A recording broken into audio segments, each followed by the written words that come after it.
Guys, apparently there's a tournament going on. Apparently the tournament going on. I can't speak much to it because, I mean, for me, the tournament that was happening finished yesterday about 5:30, 6 o'clock, when the greatest team of all time, Brazil, somehow conspired to lose against Croatia. Um, so I'm Bored. gonna leave it up to you lot because I think the tournament finished yesterday. But clearly, people are getting a bit excited on Twitter. Ooh, this, that, I don't know. You don't talk to me in it. What's going on? Wait, Because wait, wait. So you're telling us that the tournament finished? So then, let me know your thoughts. What was your thoughts on the conclusion of the tournament? Carl, what are you talking about? You said the tournament ended yesterday. So what is your thoughts on the conclusion? How did it end? Summarize the tournament. How Well, you did it said it end? ended yesterday around about 5:30. To my recollection, around that time, it was Brazil were in a penalty shootout with Croatia. Brazil. Brazil, Where they yes, bottled yes, it. Where yes. they bottled it. That Uh, was ages ago. Rodrigo stepped up to take the first penalty and he missed, and then the rest was kind of history from there. Neymar didn't really Bro, manage to bro, step up. that was ages ago. No, that was yesterday. You fucking still going on about that? Mate, come on. You're not gonna do me like that. This supposed to be breaking live news. You're talking about something that happened. That's still hot off the press. History. That is history. If you open today's papers, that's what's in there. Mate, who even buys the paper? Who even buys the paper? Listen, we gotta start with the real news because I don't know what Kyle's talking about. Something must have happened yesterday. Maybe you can talk about that later. But I know what I watched today. Great friendly, by the way, England versus France. Because obviously his tournament was over yesterday, but great match for such an irrelevant game. It's a match that I'll start on the match because it's one that. Wait, oh, you're talking about that game? I watched a different game today. I don't know what game you was watching. No, that was the only game. That's the No.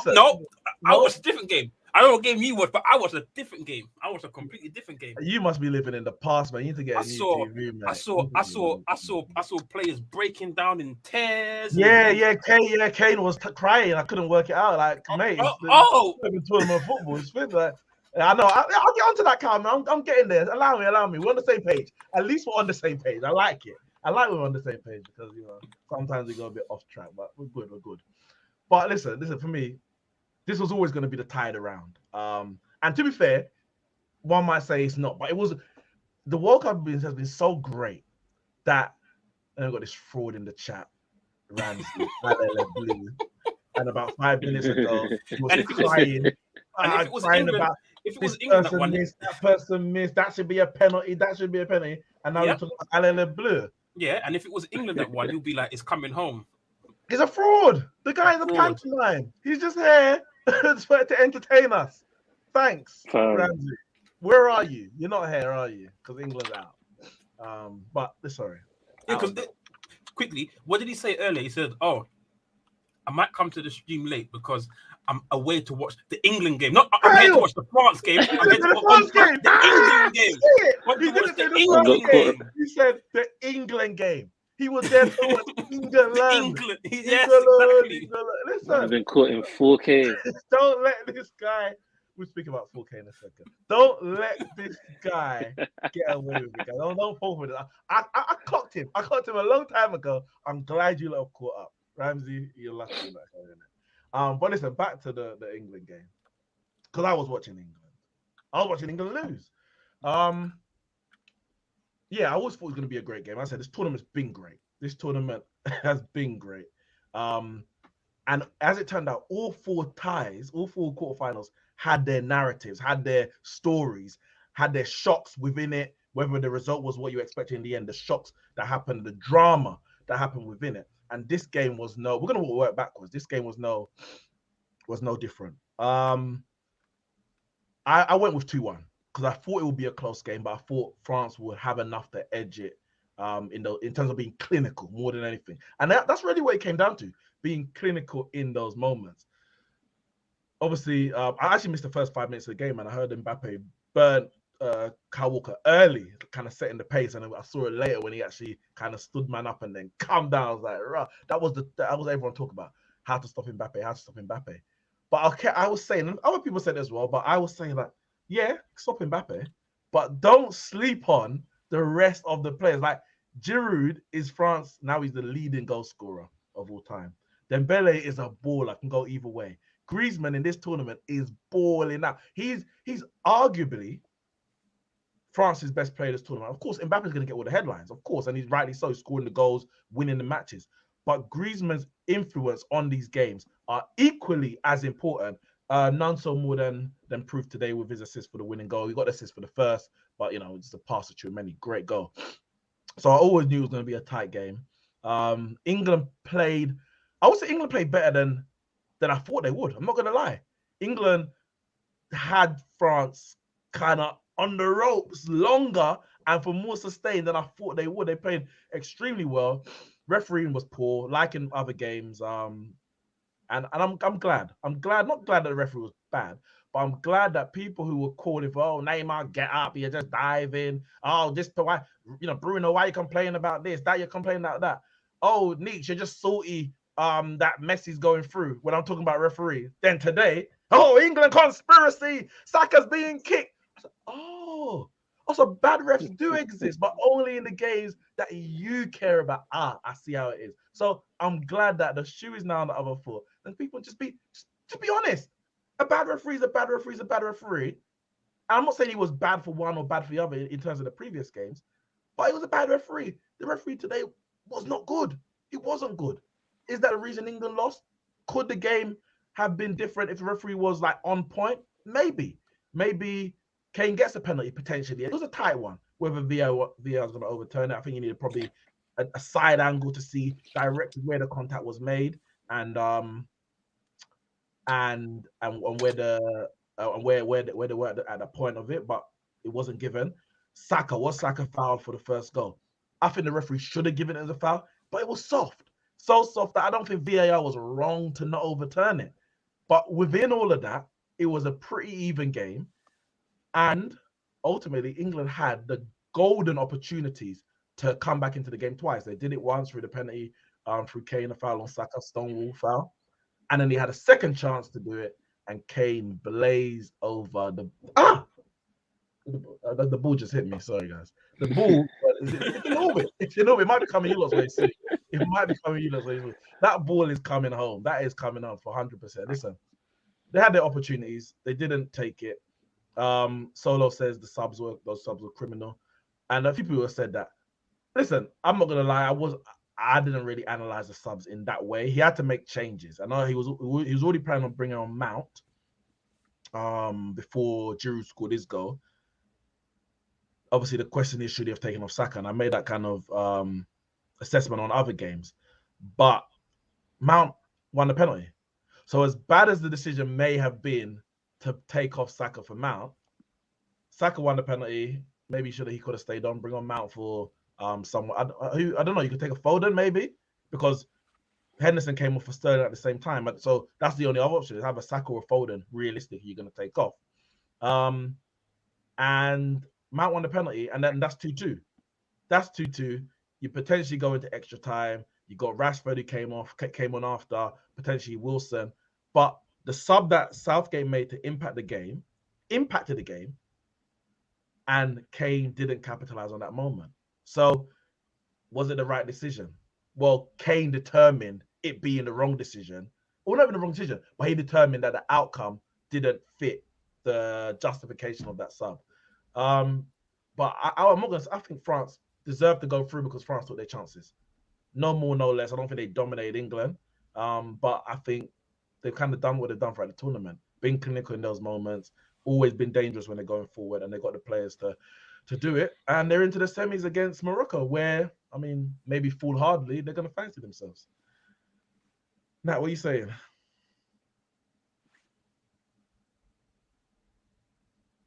Harry Asamoah Gyan Kane bottled it.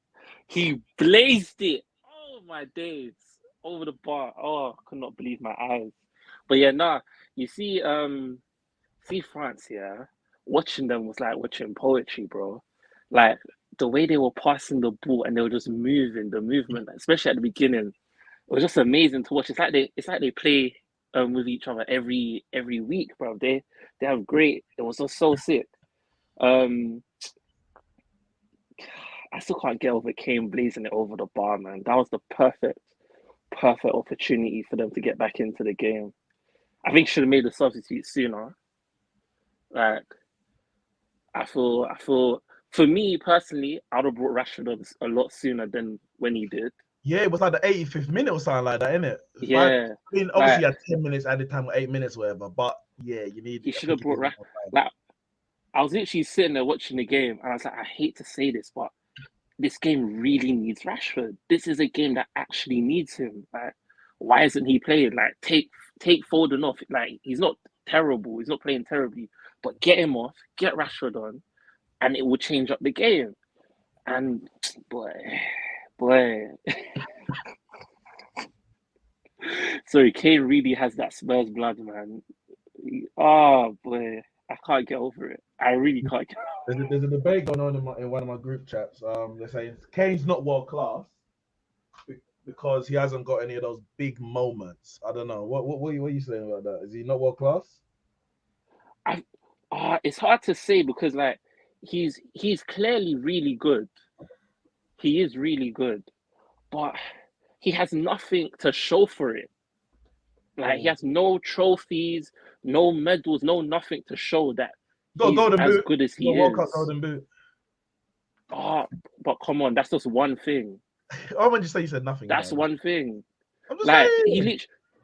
Okay, cool. He has a World Cup golden boot. I was just letting you know. I know. He has a World Cup golden boot. He has a Champions League runners-up medal. What else does he have? That's it. That's all he has to show for it. Back-to-back Premier League golden boot. Maybe, you know. Okay. This okay. If we're gonna be doing all these things, then think about when I was trying to fight. I lie, but think about at the end of the season while saying, "Oh, FA Cup and Carabao Cup are big trophies." You're like, no, for the certain standard, you have to be doing certain things. These runners-up medals and trophies that you're talking about, they're small things when he's supposed to be a top baller, man. He needs to do better, man. Like my name says, Harry Kane bottled it, and he's been bottling it for years. So yeah, that's all I have to say, man. I just can't get over the fact that he's blazed it over the bar like Asamoah Gyan, man. Yeah, it's mad. Like you miss anyone can miss a penalty, man. And it's bad to miss a penalty anyway. But blaze it over the bar at that moment and in this crucial game and the moment that to get back in it. That's huge, Carl. That's huge. His face needs to be on every single newspaper tomorrow morning and on Monday. The thing is, it might be in it. It depends. We'll see because he's not the first person to miss a penalty for England going out. I'm not talking about the Euros because we know what happened with the Euros. But Beckham got sent off. Actually, wait, no, he missed a penalty as well in Euro 2004. Yeah, I think it's Euro 2004. Obviously got sent off in 98. Gareth Southgate, David Batty. So, penalties in England getting knocked out is very, very synonymous with major tournaments. But Carl, what are you saying about England and France? I was pretty surprised myself. I've always gone on about Harry Kane's penalty taking abilities, and I genuinely, and even just this miss, it's not going to change my mind. I still think he's the best penalty taker in the world right now. I don't really think there's a better penalty taker than him. Like, he's very consistent. He still holds over a 90% conversion rate, and that's not like a 90% conversion rate with like 5 penalties taken. He's taken a tremendous amount of penalties, and to hold over a 90% conversion rate, he's still very clinical from the spot. So yeah, I was pretty surprised that he did miss it. I think on the overall balance, it was a very even game. Could have gone either way. Honestly. I think England played better over the 90 minutes of the two teams, but France are more gelled going forward. When they go forward and the ball's with their front men, they look more connected. England look a little bit more disconnected. And I guess that just comes down to basically because England's style of play that they approach with this game, we don't see that approach from them too often. So that set of groups playing for England under Gareth Southgate, we don't see that too often. The way they approached the game and the style that they went with, even the selection of players and the formation, like we know Southgate to play 3 at the back rather than a flat 4, like something like 3-5 something or whatever it is. He normally plays 3 centre backs with like Kyle Walker playing right centre back or something like that. So that's what we're used to seeing. So like this England that we're seeing, even though they played very well, and I've said it, and a lot of people said it a long time, that is their best formation.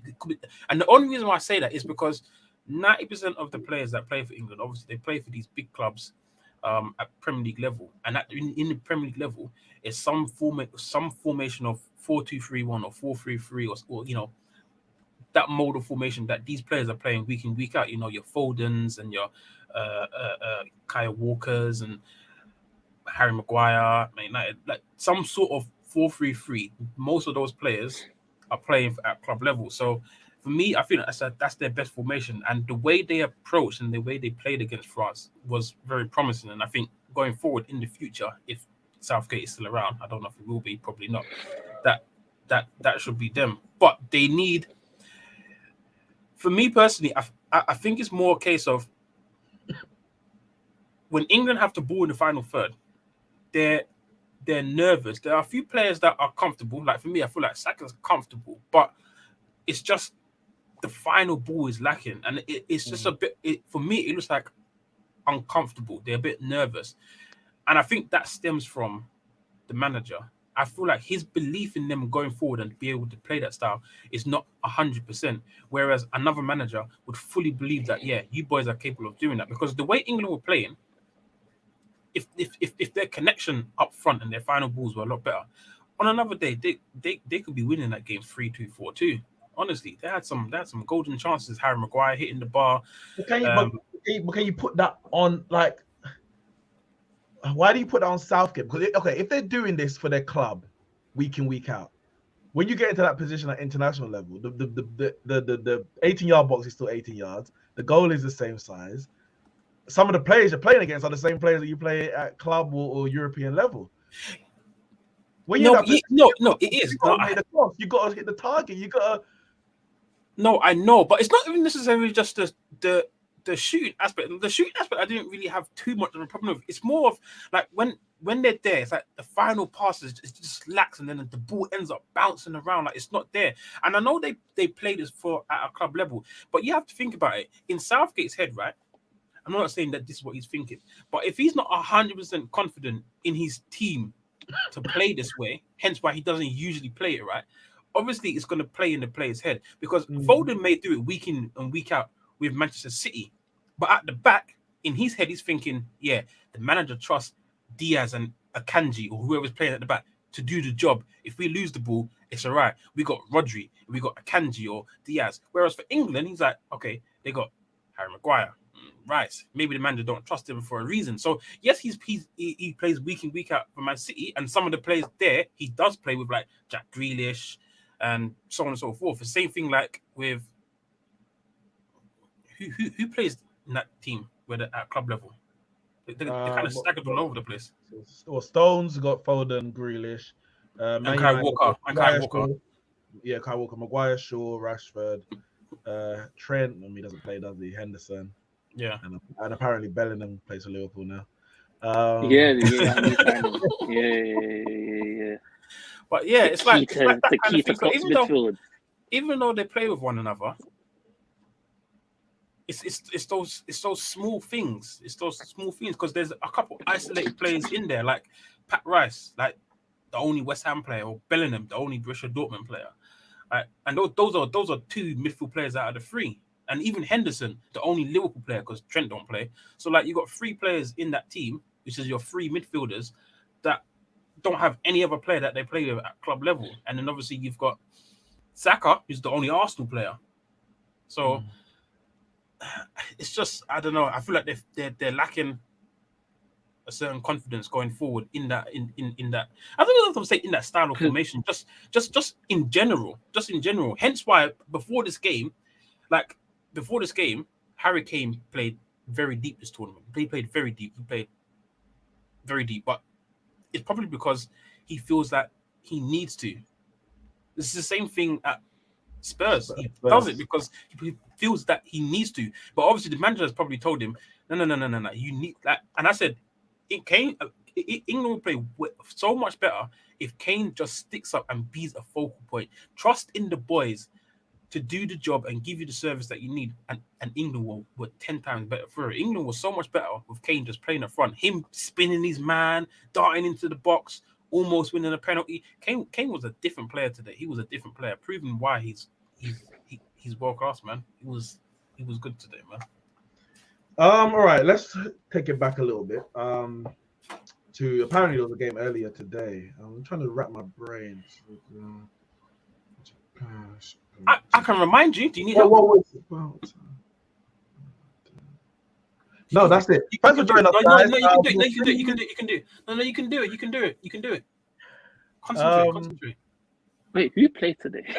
No, nobody now. Can't make stuff up. Nat, you can do it. Nat, you can do it. Let me help you. Let me help you, Nat. Oh yeah. I remember. Somebody's goat got sent home. What foremost, I just want to say, because people get mistaken. Ronaldo's not my goal, by the way. He's never been my goal. Never, ever claimed. No. Some people think that because obviously Man United fan. He's a Man United legend, and he's one of the greatest players of all time. That's without a shadow of a doubt, unquestionable. No matter how much people want to hate him, no matter how much interview he does with Piers Morgan, doesn't make a difference. One of the greatest players of all time. But he's never been my goal. I just respect him very, very highly because he's a great player and he's a Man United legend. But okay, let's deal with the matter at hand. Apparently, they're playing Morocco. Can I say something before we move on from England? After watching the game today, my Henderson agenda I might have to bring that back. What is your Henderson agenda? What's your Henderson agenda? Is it that he's great? That he can't pass forward. Okay. I mean, he don't. I remember the last World Cup. Yeah, was it against who was it against? Croatia, and he had that stinker of a performance in the semi-final. When he gets the ball at the halfway line, he doesn't know how to turn right and move forward with the ball. He doesn't know how to do that. You get me? Every time it comes to him, he gets it and then he passes it back left. I just don't understand how you've played football for 15 years and you can't just turn right. But back to Portugal. But yeah, back to your goal. Yeah, let's my goal is. I mean, we know Pele is a great player of all time, but in terms of my lifetime, we know that. That's like we just leave that one side and forget. I don't know. I don't know. We do. Just leave that to one side. But in terms of my lifetime, I mean, I've always said Zidane. I've said Zidane for years. I've always said Zidane. So Ronaldo would have to win the World Cup, and I said at the start of the tournament. I said if Messi or Ronaldo, and we get into Messi in a minute. I said if Messi or Ronaldo win the World Cup, then greatest player of all time. Like whatever. Can't say anything about it because they've done everything. But there's certain things that Ronaldo hasn't done. Like I said, Zidane has scored more. I think forget this on Zidane, but Zidane scored more goals in World Cup finals alone, just a final, than at the time was it's still the case. Messi and Ronaldo scored in knockout games. Ronaldo has 0 goals in knockout games in World Cups. Messi has 2. Zidane has 3 in the finals alone. And there's obviously other stuff. But anyway, we're not talking about that. Talking about Cristiano Ronaldo, talking about Portugal, who no one really expected to win the World Cup. But after they beat Switzerland 6-1, of course, everyone's ears perked up. Portugal maybe got a chance. Portugal better without Ronaldo. Playing Morocco. And yeah, they're the favourites. But Portugal always been a bit of a, I don't even know what to call it. They've always had good players. Portugal throughout the generations, decades, have always had good players. But they've never really been that great of a team. Even when they won the Euros, it was like they were the underdogs. In terms of actually in the final against France, they won that. But I think Morocco have to be given most of the credit here. Morocco's conceded 1 goal in the World Cup, and that was an own goal. So no opposition player actually scored against them. And we saw today, Once they got that, and they were breaking all game. Portugal were vulnerable every time they broke. They could have scored more than one at any point in the game. But when they had to defend, they defended with their lives. And other than Bruno Fernandes, and he was their best player throughout the tournament, without a shadow of a doubt, they weren't really looking like creating anything. Yeah, they had a couple of chances. Ronaldo shot from an angle. Pepe had a great chance right at the end, which he don't know how he snapped. Say again? I said he bottled it. Yeah, he did. Of course he did. Like, and then the Moroccan guy kissed his bald head at the end. Like, thank God that. I don't know, embarrassing, but I think you have to just say it's a disappointing tournament for Portugal. Obviously, disappointing tournament for Ronaldo. Got one goal in the first game against Ghana, was it? Yeah. And was benched for the last 2 games. Yes, it was last 16 and the quarterfinals. Came off the bench. He obviously needed to make impact today. Didn't make. I mean, to be fair, he actually had a decent game when he came on. I saw him, man was pulling out wide and getting crosses. I was like, Ronaldo's really trying to run back. He tried to run it back for real. When he came on, I didn't realize because I missed the halftime and I came back and the second half started. I just see this number 7 right down the left wing. I was like, what the man putting that cross? I couldn't believe it. I couldn't believe it. I said, damn, Ronaldo really don't want to go out of this World Cup, but he's out. He's out of the World Cup without a knockout goal, and that's a stain on his legacy. That's always going to be there because the World Cup, and this is why I rate people like Zidane so highly. Obviously, Pele, I didn't watch him, but we know what he did. R9, because Ronaldinho, because the World Cup is the highest stage, and it's moments. It comes every 4 years. You have to be in that peak optimal form and physical condition, and the what's the word? The margin for error is so small. You can't fail. If you fail, you're probably out. Depending, obviously, if you lose that game, you're probably out. And that's when and I'm not saying he's not a great player or one of the greatest of all time. And some people say he's the greatest, but it's those moments that really separate all the great players. That's where you can find those margins to say first, second, third, fourth, fifth, whatever it is. And yeah, Ronaldo is not the greatest player of all time because at this World Cup, at World Cups in general, he hasn't delivered in the moments when his club needs it. His team needs it. He scored a hat-trick against Spain in the last World Cup group stage, got back in the game, great, 3-3. I think he scored a goal in the next game, won, got to the last 16 or quarterfinals, can't remember what it was, and lost to Uruguay. Now, I'm not saying it's his fault they lost to Uruguay, but the greatest players and the ones who are saying are the GOATs in those crunches moments, you step out. In Ronaldo's case, sometimes it might be a 40-yarder or a 30-yarder or whatever it might be. Other players are doing other ways. And he hasn't done that in the 5 tournaments. So for me, no, he's not the greatest player of all time. But he's still top 5. I had my list at the beginning of the tournament. Him not scoring at 37 years old, and I didn't even expect him to really score. I had Portugal coming second in the group. So he was top 5 at the start of the tournament. He's still top 5. Now, where he ends up in that top 5, we're going to get onto the Argentinian a bit later. Where he ends up in that top 5 might have a lot to in my top 5, shall I say, might have something to do about that. Obviously, there's questions. Ike says, Neeks, is he better than Messi? And Hamza says, what does it do for the Messi versus Ronaldo debate? I'll respond to that briefly. If Messi don't win the World Cup, it makes no difference to me. I don't care how many. Okay, yeah, if you score I'll say score a hat-trick in the final and lose. Listen, you need to win. I don't care. I'm not here for the bands. I'm here for the jokes. If we're talking about top 10, top 20, top 25, yeah, you can have a great World Cup and get the golden boot. You know, you're a legend. David Suker and Diego Forlan. Great. Yeah, you got golden boots and golden boot. But we're talking about the elite of the elite. And if you don't win that World Cup, then okay, yeah, you had a good few games. You had a good 6 games. Well done. You had a good 6 games. But it don't mean nothing to me. Messi won the Golden Ball at 2014 World Cup. I don't think he deserved it. I think Di Maria was their best player. Whether Messi was the best player of the tournament or not is another matter. But he didn't win it. And Messi knows it. Messi is here to win. Messi ain't here for good performances and a good goal. He's here to win. It's only the fanboys who are happy enough for him not to win. Have standards. My standards for Messi and Ronaldo, because of what they done at their club, is right up there. And yes, they perform for internationally, but the World Cup, you need to go and win it. They both got their continental trophy, Copa America, Euros. Cool. Go and win the World Cup. Ronaldo can't do it. He's out of the GOAT debate. He's not the GOAT. He was never my GOAT in the first place, but he's not the GOAT, as far as I'm concerned. We'll get on to Messi, but he has to go and do it.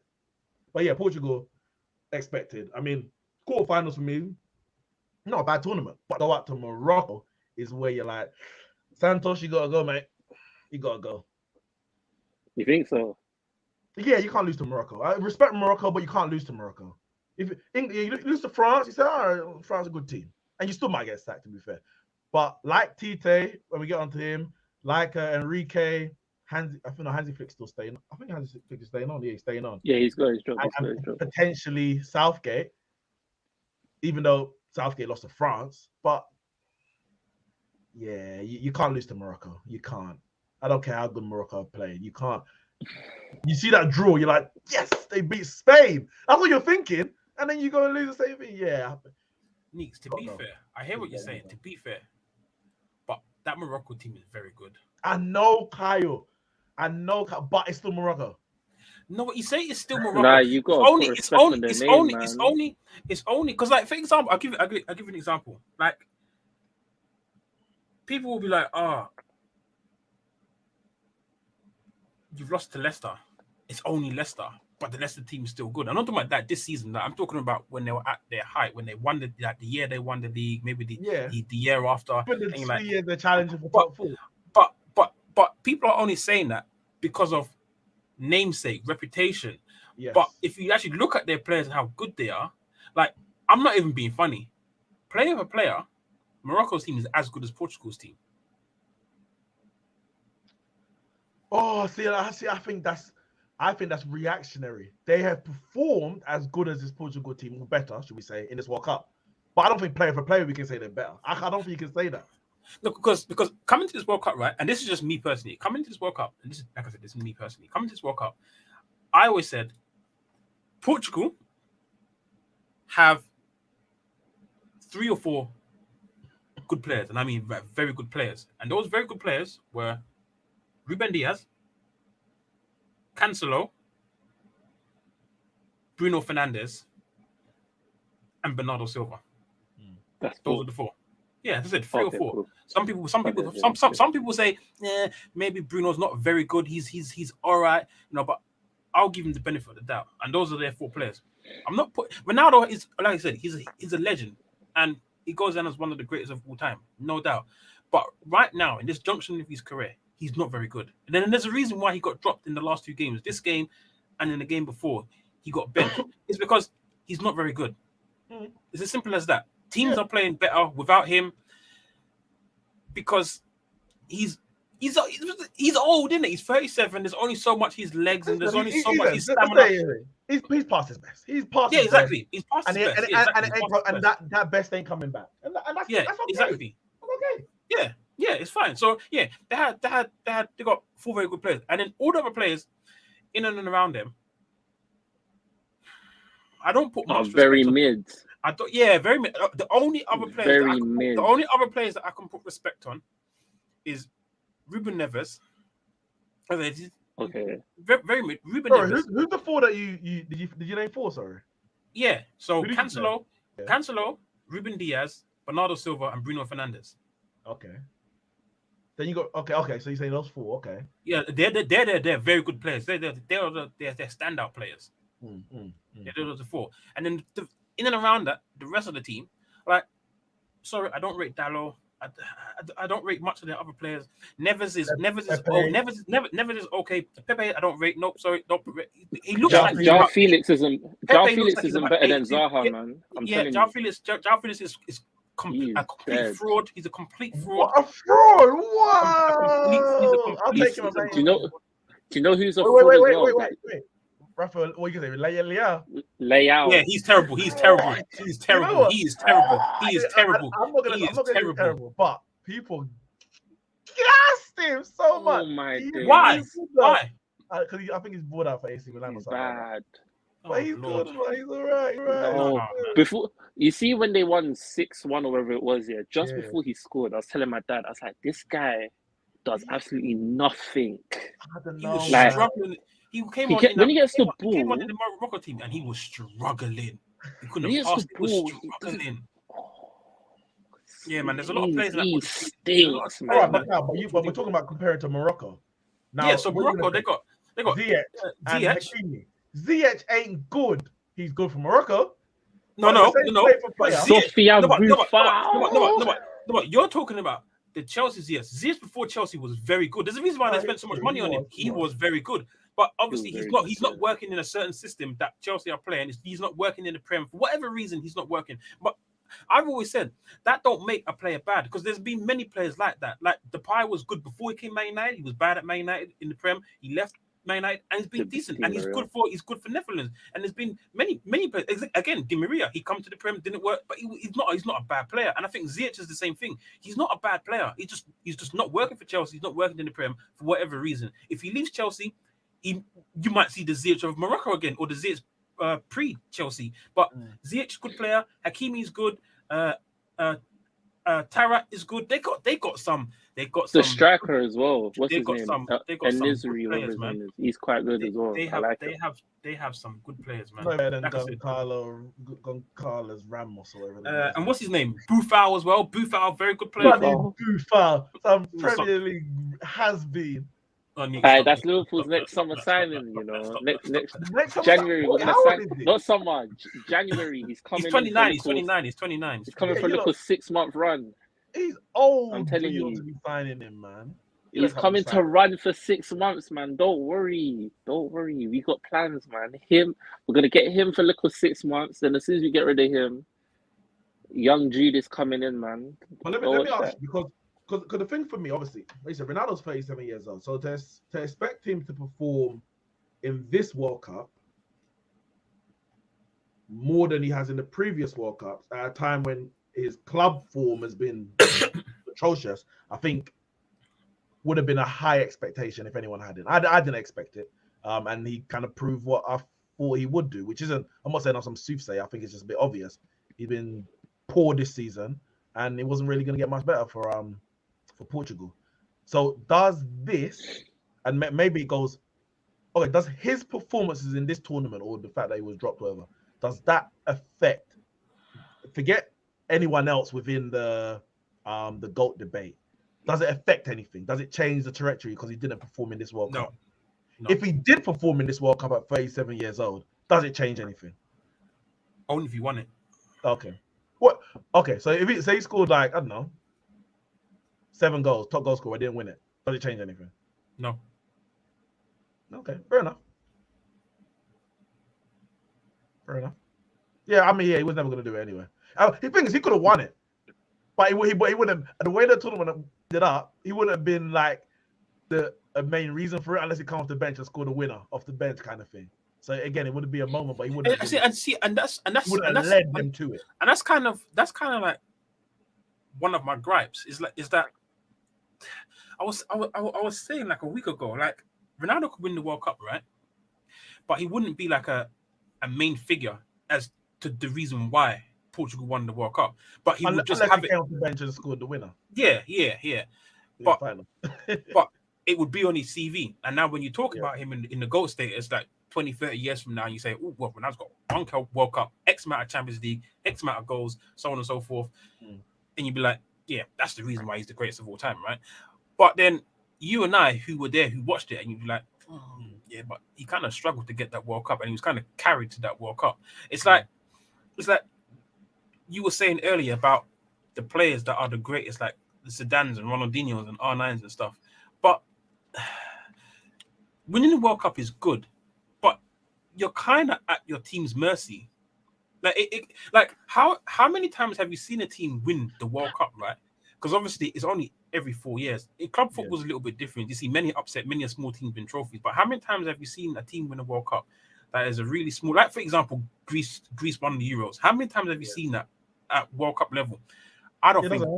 Yeah, it does. It doesn't happen. So you're kind of at your team's mercy. So when players like R9 and Ronaldinho win the World Cup, it is good. But their team is also phenomenal. And we talk about, because like you say, Zidane won the World Cup X, Y, Z. But what about all the other 25 men that was in the squad that also won the World Cup? Where are they in the legacy? It's the same thing with this France team. They didn't score two in the final. If France go on to win back-to-back World Cups, right? Yeah. And Mbappe has a staggering career. And by the end of it, when he's all 35, 36, everyone's like, oh, we're one of the greatest of all time. But no one's going to mention Giroud. No one's not going to mention Giroud. No one's not going to mention Giroud. At the time they won back-to-back, Giroud was France's all-time top goal scorer. Scored many goals in the second. Well, he didn't score any in the first, but in the second one, he scored plenty of goals to make up for it. Has Giroud won Champions League? By the end of it, Mbappe would be the top goal scorer, and Giroud just be a footnote in history. Wait, has Giroud won Champions League? Yeah, he won it with Chelsea 2020. Yeah. So Giroud's already a GOAT. Giroud's won it all, man. But he's won it all. But this is what I'm saying. Like for me, I can't. I mean, you know what I say on that, because I get that, but we also have to also be a bit kind of, let's be honest with it. And I say the sense of, nobody's saying that Cleberson's better than Gerrard because he won the World Cup and Gerrard didn't even win a Premier League. No one's saying that. But if we're then comparing players of a similar ilk, and I'm not saying one may be better ability-wise, but maybe the effectiveness is there or thereabouts. They're both being crucial in their team over, season on season for their clubs, and they play for nations that are respected. So, no one's gonna fault Haaland for not winning the World Cup. No, we're not gonna fault George Best for not winning the World Cup.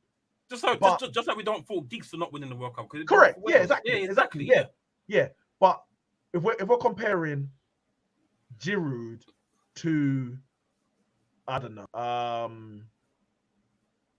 if we're comparing Giroud to R9, and Giroud ends up with 2 World Cups. R9 has got one in '94, but of course he didn't play a minute in that game.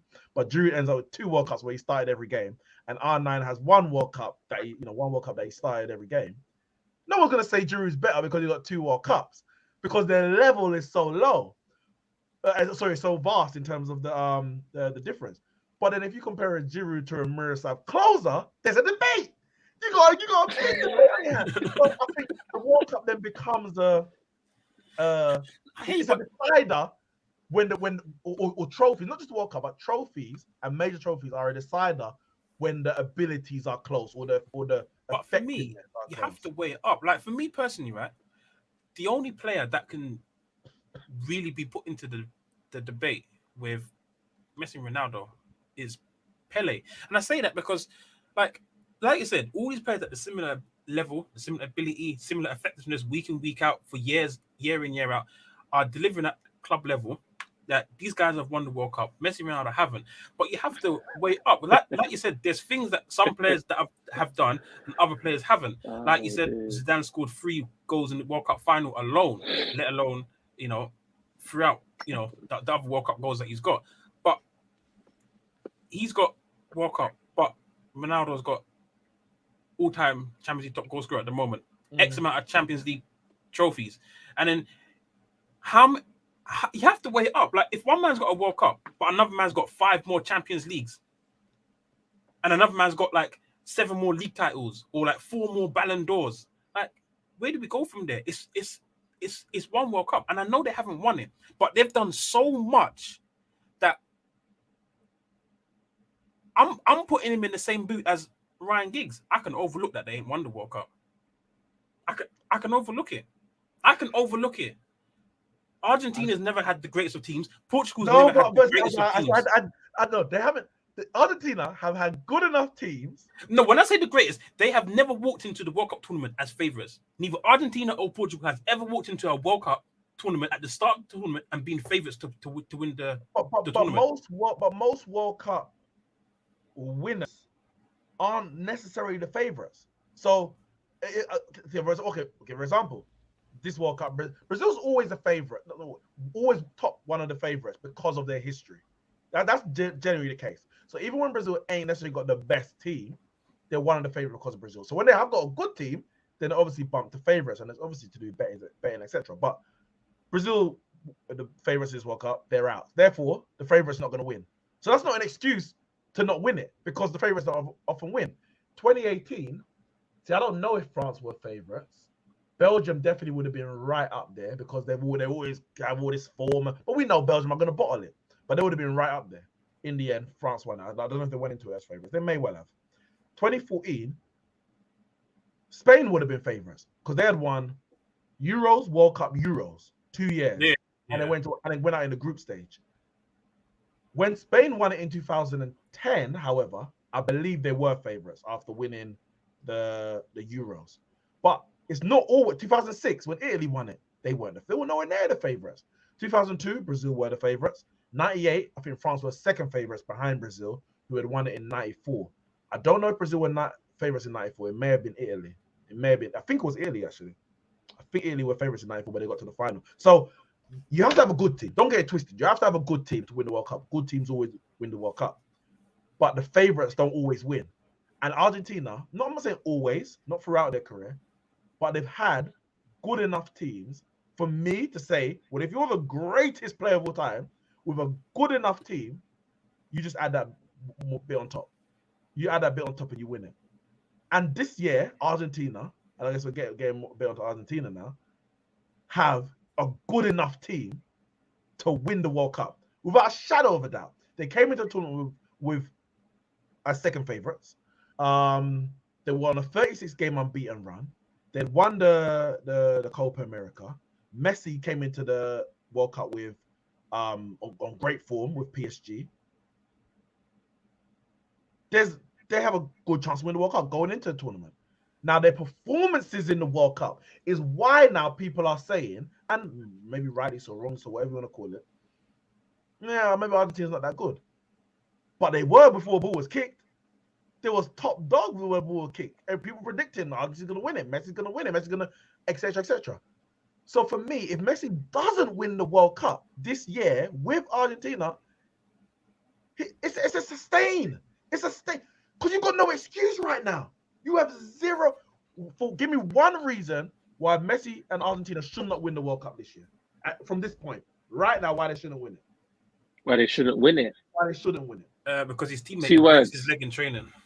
2 words. Lautaro Martinez.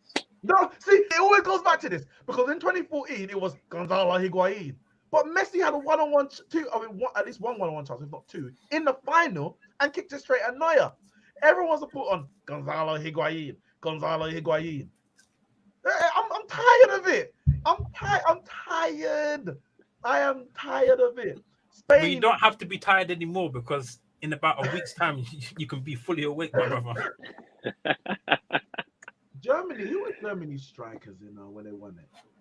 What, Miroslav Klose? Yes. He done the job. Don't get it twisted. But in the final, Gertz stepped up.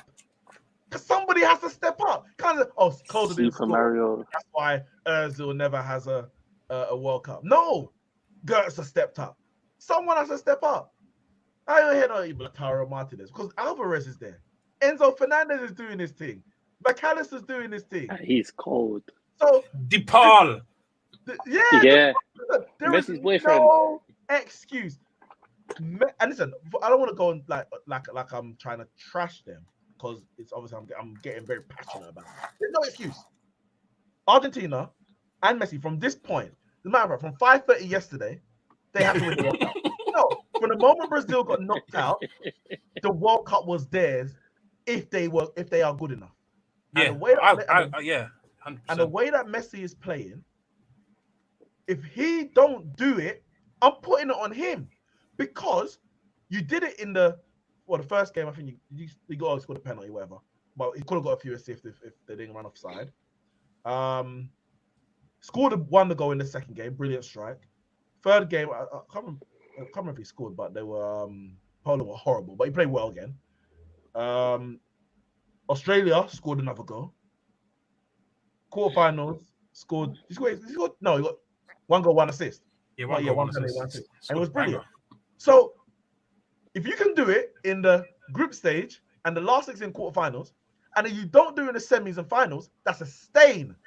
Because what you're telling me is that you're just what do you call it? You're just stat padding, and you're a flat track bully. Pen merchant. Yeah. When your team really needs it in the semis and final, that's when you need to step up. Messi's been brilliant this tournament, and he has a good shout. I think he has to get to the final, but he's in the running. He's top 2, top 3, definitely for player of the tournament. It's between him, Mbappe, Griezmann for me. And depending on what happens in the semis and final, is going to be determined. He's got a good shout potentially for Golden Boot as well. And it being Messi, what you're not putting Ziyech in that boat too? No. So when he turns up and he rolls out France, if he does it, then it's a conversation different. Conversation is different, isn't it? And if Croatia get to the final, then you have to start talking about maybe Modric and them kind of. But I just think the moment is now for Lionel Messi. So if he doesn't do it, there can be no excuses. You can't say, well, look at the team that R9 had. Look at the team that Zidane had. Look at the team that Pele played with. Look at the team that Maradona was a great team that he played with. You can't say it. Because as it stands, let's be honest, there's no great team in this World Cup. There's no great team. They're all meaty. They're all vulnerable. You know what? He's only saying this now because Brazil ain't there. That's why he's saying no. If Brazil was still in it, you would not be saying this. No, I'll tell you why. Because this is what I said. If Neymar doesn't play, Brazil got no chance to win the World Cup. That says it all. I said if Neymar is not fit. No, but Neeks, when I told you this at the beginning of the tournament, before the tournament even started off, right? You told me Brazil's team is very good, bar their fullbacks. Their fullbacks are vulnerable, but that's it. But I told you that team is meaty, bro. No, but it's very good. Meaty. But I'm including Neymar in it, and we saw what Neymar did against Croatia, because in those knockout rounds, it's really about moments. It's a moments thing. You can be whatever even game, but you need someone to step up, and Neymar can do it. They bloody let him down at the other end 10 minutes later. Bloody crying shame. But it's a moment. Neymar's that player, he can win the game. Messi's that player, that can win the game. Mbappe's that player, that can win the game. So there's no excuse. They've got the players. No, he has to win it. He has to win it. What you said about there is no like. Sorry, quickly, Carl. It says CR7 plays in the team with qualities in every position. I mean, we kind of broke that down already. But a man has never took his team to the semi-finals, let alone final. Whereas Messi has took his team to the final and is looking to do the same. Again, history has a great. It's not even true. First and foremost, no, it's not. But history has a great way of rewriting itself. And Carl said, in 20, 30 years, we're just gonna look at their CV and say, "Oh, Messi got to the final and was runner-up," but Messi didn't carry our team to that final. Di Maria was their best player, Mascherano, within that knockout stage. But Messi played well. Don't get twisted. Messi played well. He didn't carry them, but he played well. Portugal got to the semi-finals in 2006. I think they came third in the end in that tournament. So, I mean, the message is just wrong, first and foremost. He has got to the semi-finals. And I think he scored a winning penalty against England with a wink and Rooney getting sent off and all that kind of stuff. So, yeah. So anyway, Kyle, you were going to say? No, I was going to say, because you were saying, realistically, there is no, like, good team in this tournament. Everyone's needed. No standout team. I just think everyone's no standout team. But I would, because that's what I said coming into the tournament. Like I literally said, every team is on. Like I said, anyone can win. I said England can win it because everyone's on the same playing field. But having witnessed the tournament and seen how good Tchouaméni is, right? He's cold, isn't it? Oh, that goal. Oh my God. France is the standout team. They're actually not meaty. Because I thought they were meaty because Pogba and Kante weren't going. So I was like, midfield's going to suffer. England should have won today. England, this game should just be about finishing now. Penalty shootout should just be now. Like England, how great are they, Kyle? Really, bro? I know. Bro, did you not see how they were passing the ball? Do you see how they moved the ball up the pitch? And it still should have been 2-2. Come on, nah. They got France Upamecano at the back. Upamecano was doing his damnedest to lose that game today. He was, wasn't he? He's so bad. Listen, I've never seen him play a good game of football. Maybe Meady's a strong word, but this team is not better than the 2018 team. This France team is not better than 2018 team. It's the same team, bar 2 players, mate. This man is. What do you want me to say? What? It's the same team, and it's not better, and therefore it's not better. What do you want me to do? What do you want me to do? It's not better. It's not better, but it's equally as good. It's not worse. And there's what's his name? Upamecano over Umtiti. Yeah, Upamecano better than Umtiti, man. Oh God, Upamecano. No, Umtiti is dreadful. Umtiti is dreadful. I think France are the best of the teams in the tournament. Don't get that twisted. But who are the teams in the tournament? We're talking Morocco. Respect Morocco. I get it. Respect them. But we're talking Morocco, Croatia, who are over the hill. Like, Croatia should not be here. Croatia should not be here. But they're here. So, yes, France are the best of the teams that live in the tournament. But they should be. Croatia should have been out to Japan. They're in the same Don't listen. Nobody expected anything from Croatia in this tournament because they thought old legs over the hill. But yeah, they're here. So I'll damn if France had them. Morocco actually deserves. I don't want to clown Croatia, but Morocco actually deserved to be here. Like, Morocco's actually been the best team in pretty much every game they played, like from start to finish. Samuel Eto'o had the vision, man. He did. His vision. The man saw what we didn't see. Let me get that. Let me see if I can get that. Oh, where did I post it? Where did I post it? But I just think, yeah, France are the best team in the tournament left. And if they win, I don't know about that, mate. So you think Argentina are the best team in the tournament? Yes. Who's the best team in the tournament? Yeah, Argentina. Is it possible to get a France-Argentina final? I thought Argentina were the best team at the start of the tournament. Yeah, and then they proved to us. That's why I predicted them to win. And then they proved to us that they're crap. Nope. Kyle, nope. They are so lucky. They are so jammy. Wait, lucky how? Lucky how? Because it's like teams are scared to attack them, and in the moment they attack them, they're falling apart. Kyle, their backs to the wall. Argentina. The moment you start attacking, they went over the play. It's all hands to the pump. Netherlands didn't attack for about 80 minutes. I don't even know how long. They had one shot in the first half. Yeah, that's embarrassing. This is a World Cup qualifier. You have one shot in the whole first half of football. Then they finally start to attack. They get Burnley's Wout Weghorst up front, rough them up a little bit, and bam, it's 2-2. I can't believe Burnley's Weghorst is in the. You know what's so funny? That man got a game tomorrow. Burnley. Yeah. What are they gonna do without Weghorst? He's on loan. He's on loan to one European team. He didn't go down with them. They sent him on loan straight away. Okay. But he's doing that as a player. But it's like Argentina, yes, they are there. And I'm not saying they don't deserve to be there because you have to do your job and they've done their job. But it's like at every moment where I think, oh, this team looks good. They just proved to me they're not that great. Like in the Australia game, I was like, this is dominant. They are dominating this game. Australia score and Argentina all over the place. The Netherlands game, I was at my work Christmas party. I was like, this is the best Argentina tournament. The moment I said it, Netherlands, bam, bam, just coming at them. I said, no, this team's a joke. This team are a joke. But they're there. And I said, this is tournament football. They're there. They got penalties. Well, you knew when it went penalties. Emi Martinez was going to save those penalties. You knew that was going to happen. He's a beast, man, isn't he? Yeah, it was game over, man. There's certain, like...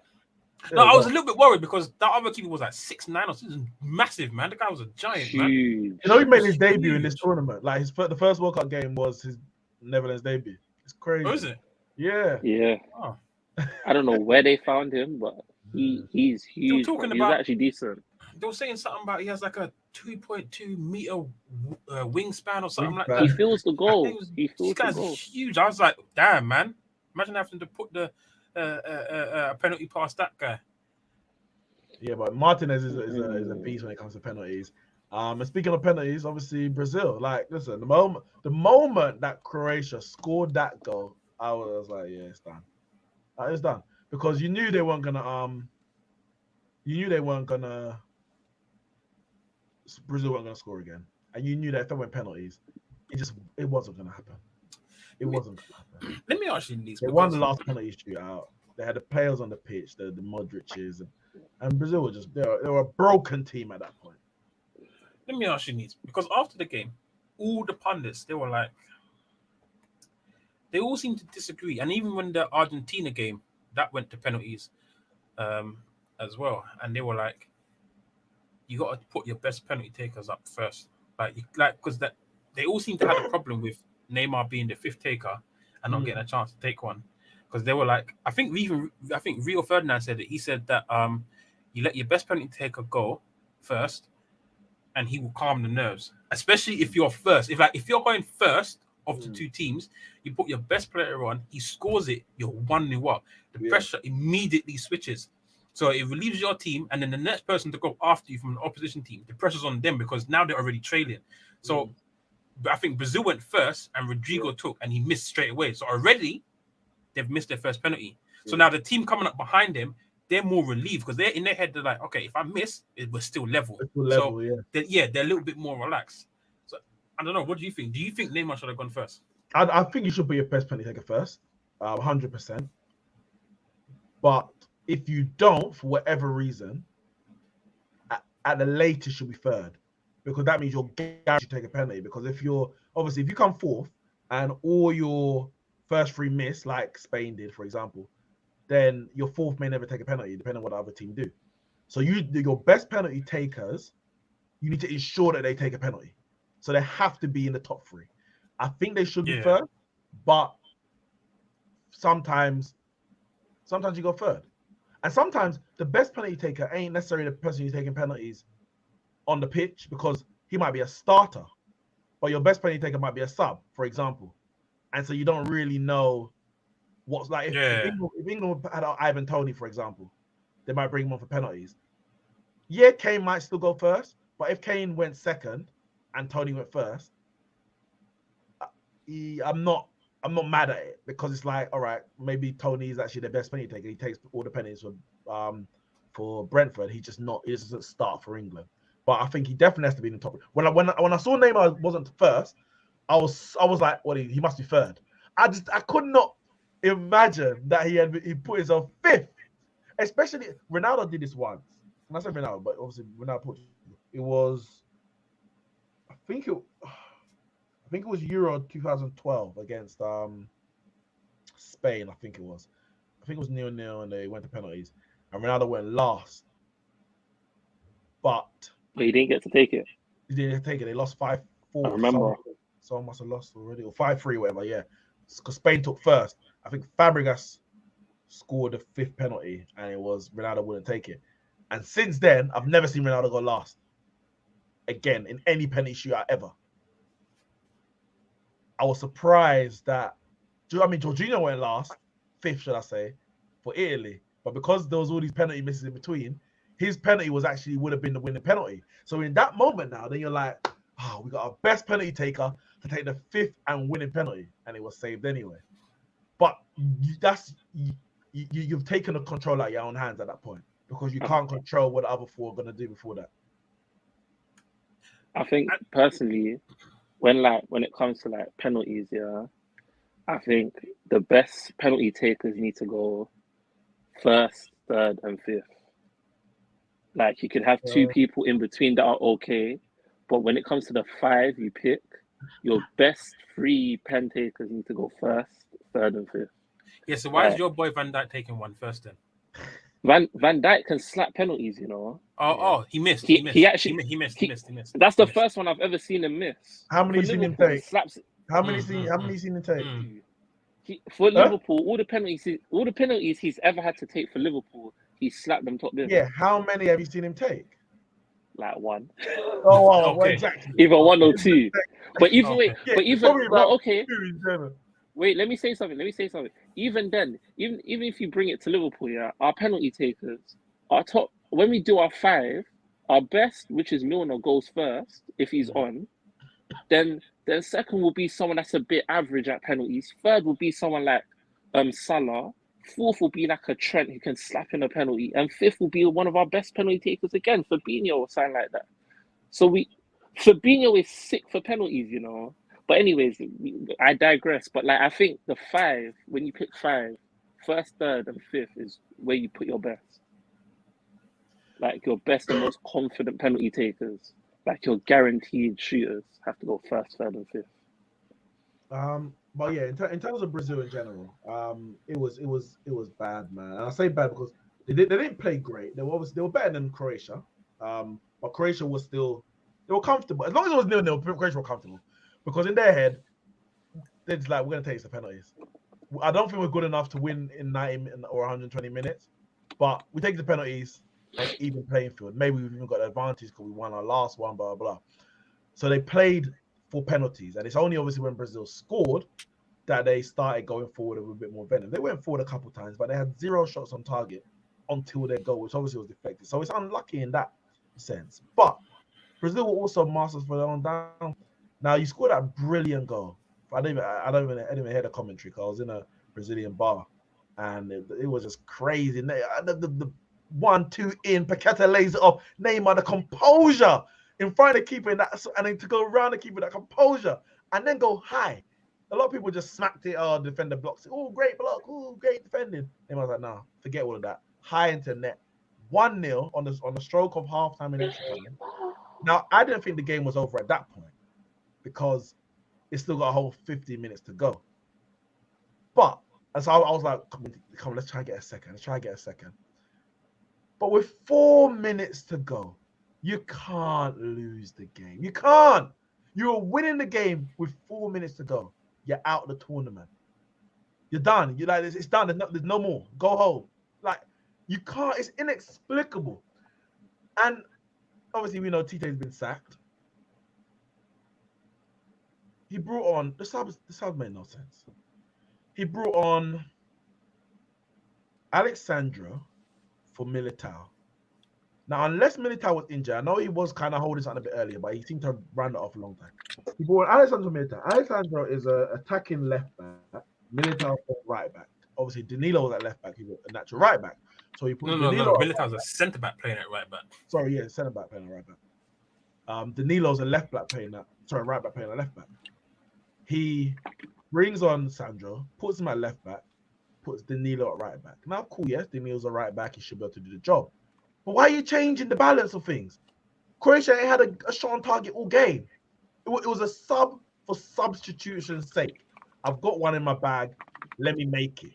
It didn't make sense. And, whoa, by hook or by crook, the goal comes down the side where Militao was. I'm not saying it was Danilo's fault, but why are you upsetting the balance? The relationship that Militao over the last few games, I think he's played the last 3 games, or at least the last 2 anyway, that he's developed with Marquinhos. Why are you upsetting that? If you want to put in another defender, fair enough. You say, all right, we're going 5 at the back. Militao goes into the right centre-back role. Danilo right wing back. Alexandro left wing back. Cool. People do that. Go a bit more defensive. But to do a like-for-like change in an area that you weren't struggling in defensively, it just upset the balance and it just caused. It didn't make no sense to me. Fresh legs, man. You wanted fresh legs. You didn't need it. The goal coming out of that side, for me, says that you didn't need it. Because you say fresh legs, all right, but you kept on, like, was Militao injured? Danilo still on the pitch. You didn't change both of your fullbacks. You changed one of them. Was Danilo, was Militao tired? I don't know. But then, the one that really gripes me, and that one gripes me, is right up there. It's like 99 out of 100. But maybe the 100 out of 100 one is the Fred one. the groans in the bar that I was in when Fred came on. Oh, it didn't make sense. You're 1-0 up. You're in control of the game. There's not long left. Who did Fred come on for? He came on for Paqueta. Paqueta who got the assist. Cool. Paqueta wasn't great, but Chris is creative. He can pass the ball. He can hold on to the ball. He can keep it ticking over. If you have to take Paqueta off because either you want someone a bit more defensive or you want fresh legs, you bring on Bruno Guimaraes because he can do that box to box like Fred. He's still good defensively, and he can take care of the ball. He can pass the ball. He can find the ball. He can find a pass. There is no advantage. Bring on Fred in that situation, and maybe many situations, but in that situation, you are handing all the initiative to Croatia. You're basically saying, all right, Croatia, we don't want the ball anymore. You have it, we're just gonna defend. That's what you're doing. And it's like that's a negative way to play the game. And in the end, it costs. And it costs to the worst way in that a ball was played through, and Fred, who's supposed to be bringing on to shut down the game, has gone charging forward as a third man run to round to this through ball. Again, it's not his fault we conceded, but then he's caught up the pitch as the counter-attack happens through the middle. So what did you bring on Fred for? Was it to sit back in front of the back four? Because he wasn't doing that, he was charging forward. Or was it for him to run into the box and get a goal? And if that's the case, why would you bring on Fred to do that? So the sub in no way made sense. And ultimately, he's caught up the field. The ball comes down the right-hand side. Croatia score. I put it on the manager. Yeah, the players had a few opportunities, could have scored earlier, but it's those crucial moments. And the game was won, and he handed it back to Croatia. And I can't work it out. Croatia. Yeah, I'm with you, Neeks. Not even just in that game, but the tournament as a whole. Like, I've never been a fan of his. I've never been a fan of his selection choices. I feel like he's all managers are stubborn. All managers are like, we're going to do it my way, and if it doesn't, I'll find the players that will make it work in my way, and they don't really like to change. Because if you do change, it's kind of you as a manager saying, all right, I admit I was wrong. And I don't think many managers like to say that I was wrong. But I personally, there was a good solid 4 or 5 changes with the squad selection as a whole that I would have done differently. I wasn't a fan of the squad selection as a choice, hence why I never put them as favorites. I never put them as winners. I thought there were other teams that would do better than them, because there was for me personally, when I look at it, there was too many holes in the Brazil team. Like, for example, I'm not a fan of Richarlison. He plays Richarlison as a striker. It's kind of like at the last World Cup where he used Jesus as a striker. I'm not a fan of Jesus. Jesus is not good enough to be a striker, and I don't think Richarlison is good enough to be their striker. I think there's other players that are a better choice. Like who? Like for example, Firmino, who they didn't bring, I think would have been a better choice. I also think the way Richarlison plays and what he's capable of doing. Now, yes, you could say you would miss out on Neymar in midfield creativity if you put him as a striker. But Neymar can play a striker. I'm telling you, I've seen Neymar play a striker before, and Neymar can do a much better job than Richarlison does playing as a striker.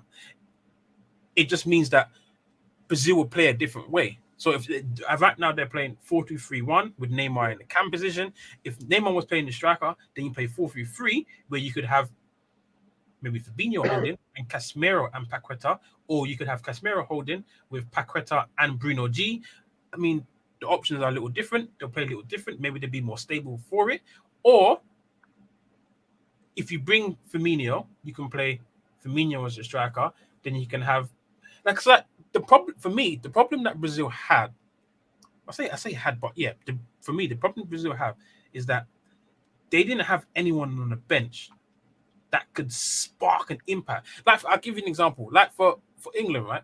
They got Rashford, someone with pace off the bench, someone that could impact the game. He in the previous game he came off the bench and he grabbed 2 goals. Players that have impetus that can change the game. And their teams. Martinelli, I think Martinelli proved in this tournament that he could. Martinelli is one. But for me, they could have had it at a higher standard. Because for me, I feel like the Brazil manager is trying to get all these best players into the same team at one time.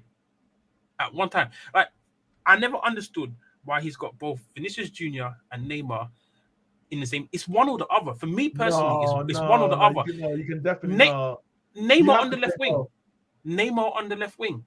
But no, see the thing with Neymar. No, the thing with Neymar, yeah, Neymar on the left wing. And obviously that means Vinny's not going to play.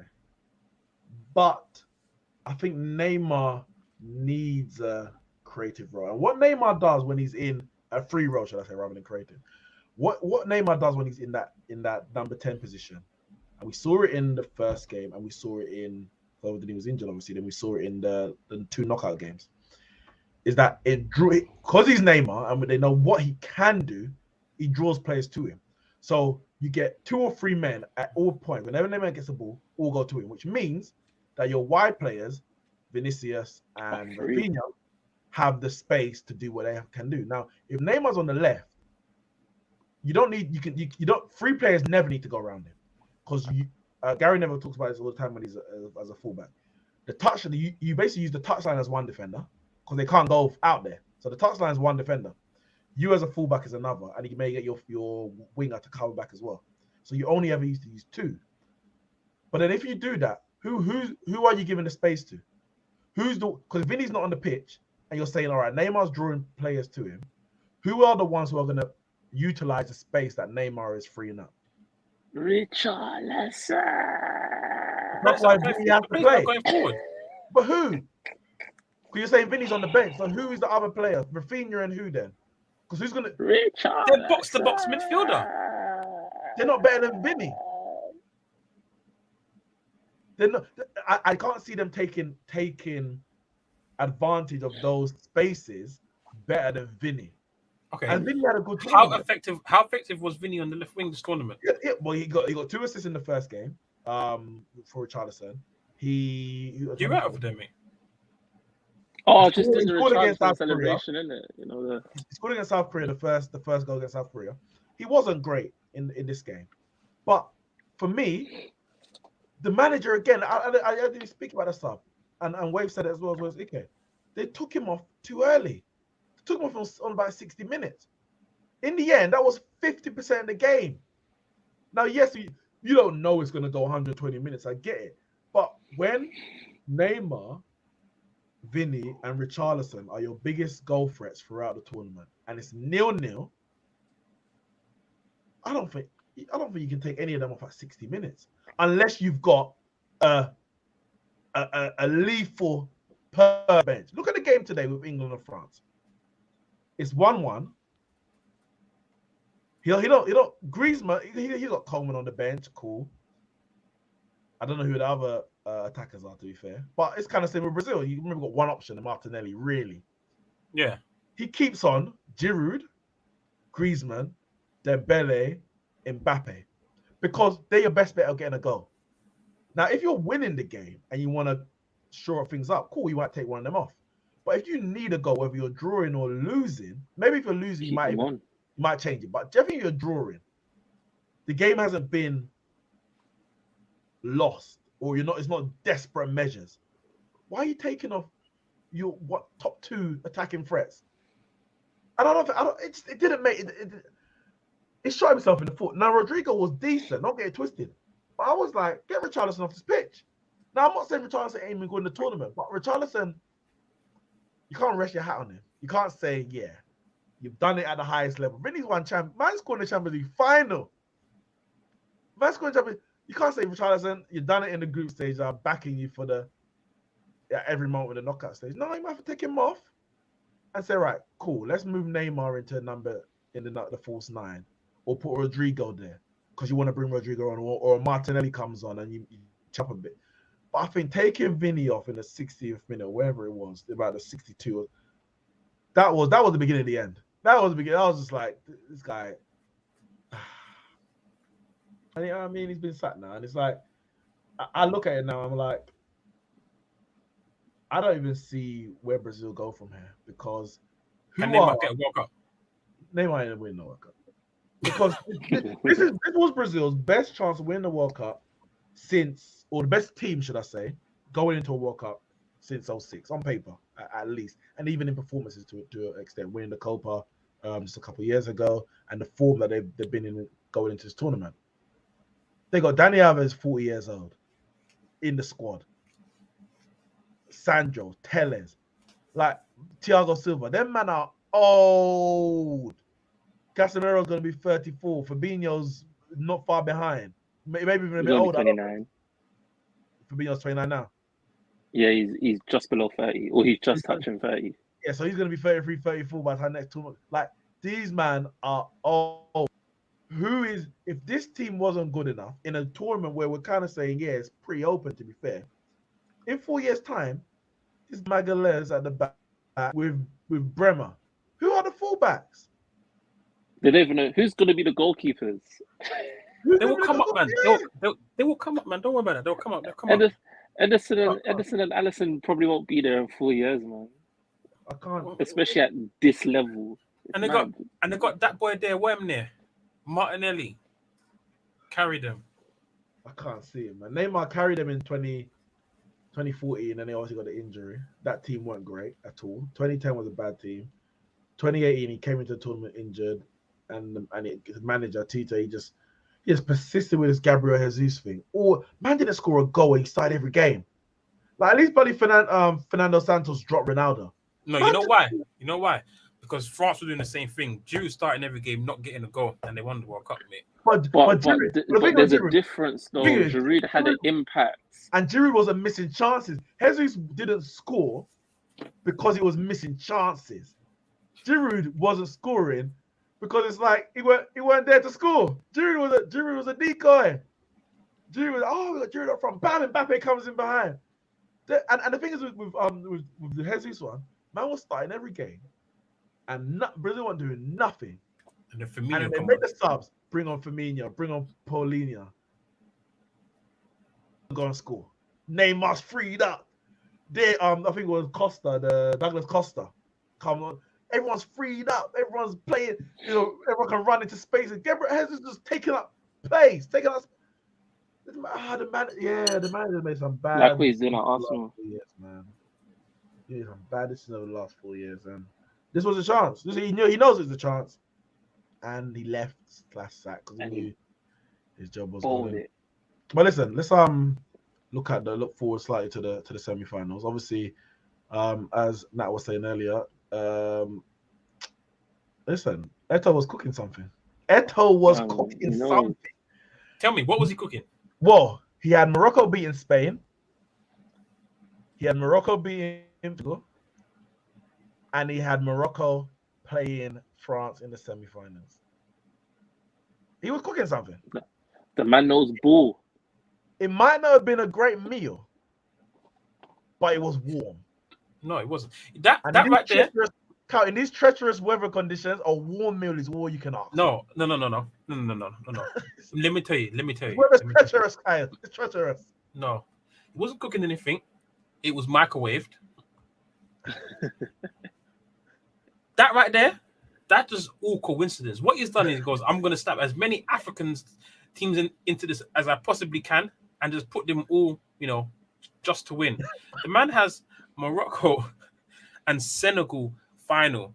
Cameroon. Oh, sorry, yeah, Cameroon and Morocco final with Cameroon winning the thing. Well, of course, he's going to back his team, innit?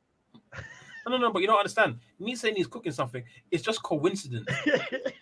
It's just coincidence. Because he just put them all in. He just put them all in.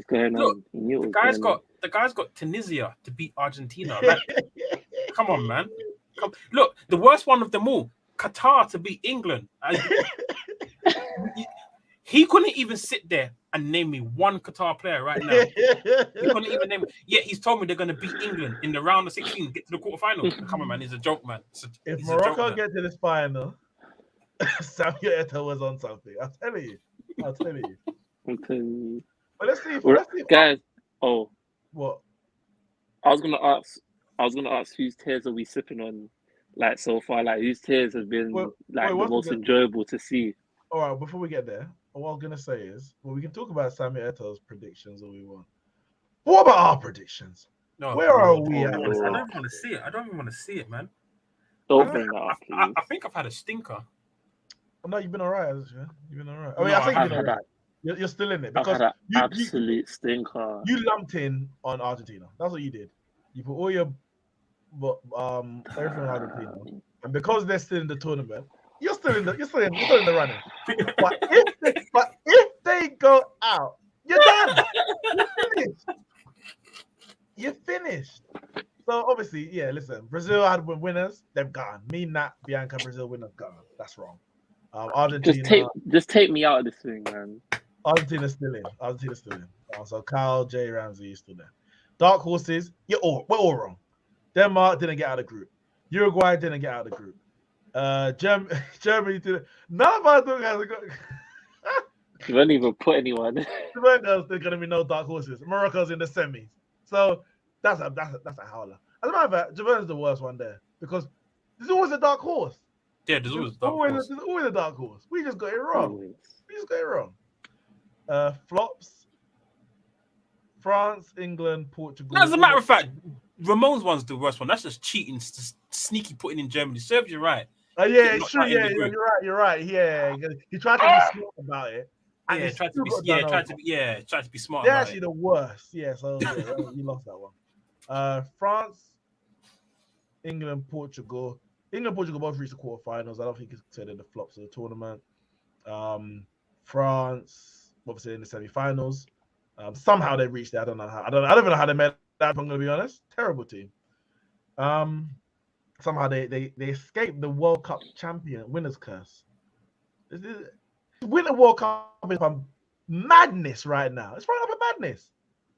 Because how have they escaped the winner's curse? Every winner gets knocked out in the group. But I blame the Winter World Cup. But Spain, last 16, I think that's a flop. But you have to say Belgium are the biggest flops of the tournament. Second ranked team in the world. Yeah, they weren't favorites because we knew they're rubbish, but second ranked team in the world. And they didn't get out of a group with Canada, Croatia, and was it Morocco? Yeah, Morocco, isn't it? No. Yeah, it was Morocco. Yeah. Canada, Croatia, Morocco. So Belgium definitely the biggest thinker. So Nat, you got one. You got one. Fair enough. You and Bianca. Did they lose to Canada? No, they beat Canada 1-0. Alphonso Davies missed the penalty. Okay. Golden Boot. Now, obviously, actually, what is the Golden Boot running? Actually, World Cup 2000. You might as well strike Kane out, mate. Because no, I told I'm gonna do that, but I had the graphic made already in it. So I'm guessing Mbappe's top. He didn't score today. No, he didn't, but he still got 5 goals. So he's on 5. Messi's on 4 with Giroud. And then there's 3 who is Giroud balling out. Yeah, Giroud's a GOAT, man. All the ones on 3 are out. So it's Ramos, Morata, Rashford, Valencia, Saka, Richarlison, Gakpo.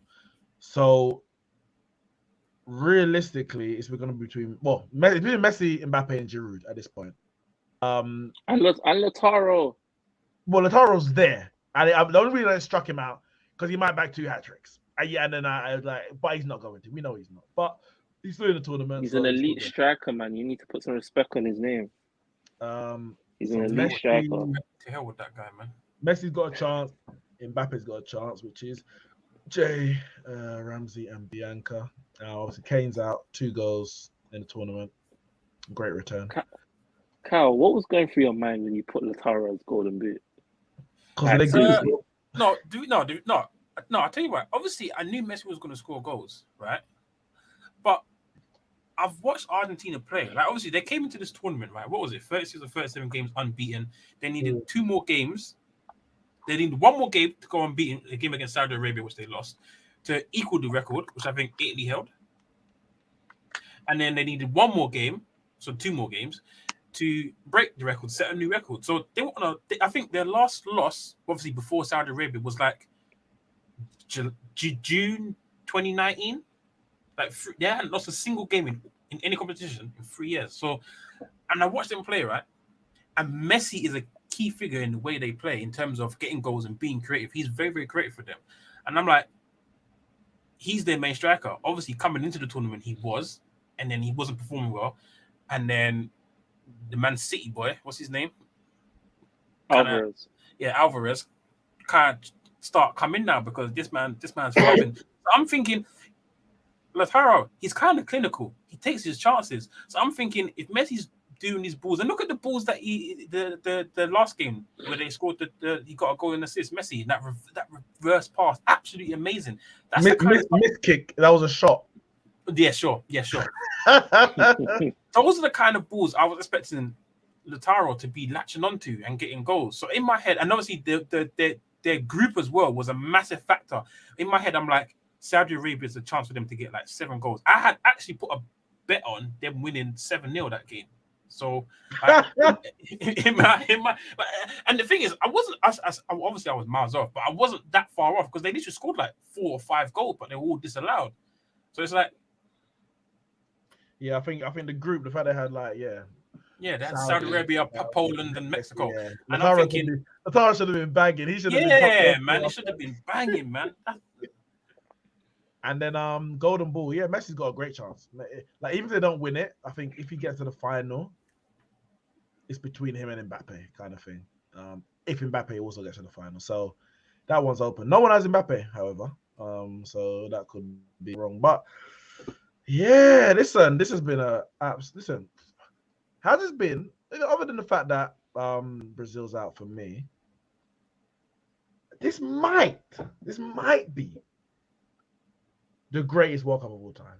Now, we all remember... No, not of all time, in my lifetime. Not of all time, I can't say that. But in my lifetime. Now, we all remember our first World Cup. Like, it always has those memories. And 1998 was a brilliant World Cup. It had a lot of great goals in there and, great individuals. But the upsets that from, like, game 2 or game 3 onward, right up until today, and there's going to be another one. Like, there's going... I don't know if we can just say Argentina, France. I'm going to get into those in a second. Argentina, France going to win. What? Nah, Neeks. I'm not sure we can say that, the upsets are finished. There can only be so much upsets. No. There can only be so many upsets. Like, these teams are here now. When I say these teams, Argentina and France are here now because they're that good. They're not going to get upset. Why not? Croatia ain't beating Argentina. Why not? Not good enough. They weren't good enough to beat Japan. They're in the semi-finals. I'm just saying, don't be surprised because from Saudi beating Argentina that first game, there has been non-stop Japan topping the group.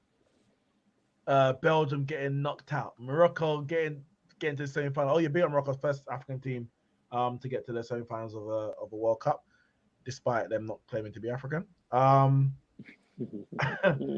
And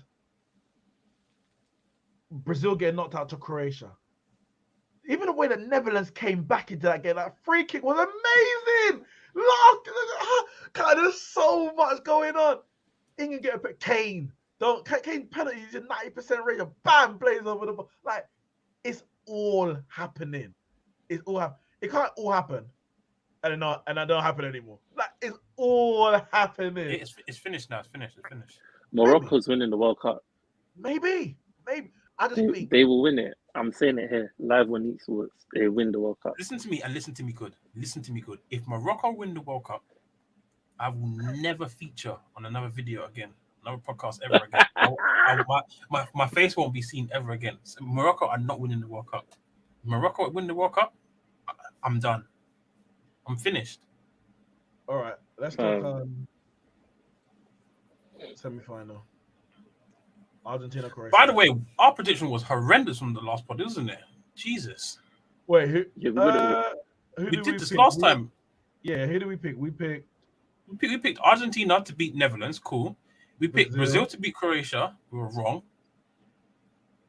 Oh, we were right about the first one. We said 2-1. I said England. You said France. Or it was the other way around? I definitely said. Okay, then I said England, and then I said. No. I said Morocco. You said Portugal. We were split on the last two, on England and Morocco. No. The last pod was me and Nat, wasn't it? Yeah. Carl, you're thinking of the last 16 where. Oh yeah. I said. Between Portugal, Spain, something going around here. Yeah, that's the last one we did. Oh yeah. Yeah. And we did quite well with this one. Yeah, we did. I mean, these are not our scores here. We know. These are the actual scores. We know bull, man. We know bull. But you didn't pick Croatia. No, we didn't. That's the only one we got wrong. So you don't but know we know bull, man. We know more bull than most people, than the average man. That's educated opinions. Thank Argentina, you. Croatia. What are we saying? Croatia. What are you saying, Cal? And you know why? Do you know why I'm picking Go Croatia? on. Yeah, I've been watching Daniel Sturridge's videos. Yeah, and every time he's gone and picked against Croatia, they've gone and won the game, innit? Yeah, so I'm hoping he does it again, so I'm right about my prediction. So yeah, I'm going Croatia, even though Messi and them man should be winning that game, but I can see them bottling it because it's Messi and them man there, you know, Lautaro Martinez and them man there. So I just really just want them to bottle it, honestly. You already know what I'm gonna say, Neeks. I mean, I'd be crazy to go against. We just looked at our predictions and see how we're doing. Maybe you've seen the light. Maybe you've seen the No, light. I've predicted Argentina to win the World Cup, so I'm not just gonna all of a sudden just back against them. So I'm gonna go. I'm putting Argentina no matter who they play. So I'm putting Argentina to beat Croatia. Modric and them man there I'm also will look. Argentina. I expect Messi to win this World Cup, and nothing less is acceptable. He could score Messi can't pass 5 enough for him. goals in the final in a 6-5 loss. I might put him at number 10 in the world of all time. I might. I'm just saying, don't rule it out. I might do it. I get crazy. When he's back, when he's in Lovren's back pocket, yeah, please remember this. I know you say you expect him to win it, but you also you don't want him to win it. I expect. Nobody cares what I want. Nobody cares because what I want didn't matter when Croatia scored against Brazil. So who cares what I want? Nobody cares. I expect Messi. I expect if you're as great as they it's going to say, be. I'm just letting you all know it's going to be a hard one for Neeks to swallow when Messi wins this World Cup. I It's expect. going to be a hard one. As a matter of fact, it's nothing to expect. Pause. Why? I expect that Messi has won the World Cup. There's more to expect. It's done. Okay. It's over. Okay. So now we're sat here, and it's January 1st, 2023, a new year, and Argentina are the current holders of the World Cup. Mm-hmm. Messi's the greatest player of all time. Long live Pele. France versus Morocco. What are we saying? This guy's a fraud, man. I'm just saying, innit? Pele's allow him. He's on his deathbed. I'm trying to respect him, innit? Respect him. I'm gonna be honest. I'm gonna be very honest. Now I'm probably gonna get outvoted here, but I'm gonna say Morocco, and I'm gonna tell you why I'm gonna say Morocco. I'm gonna tell you why. Because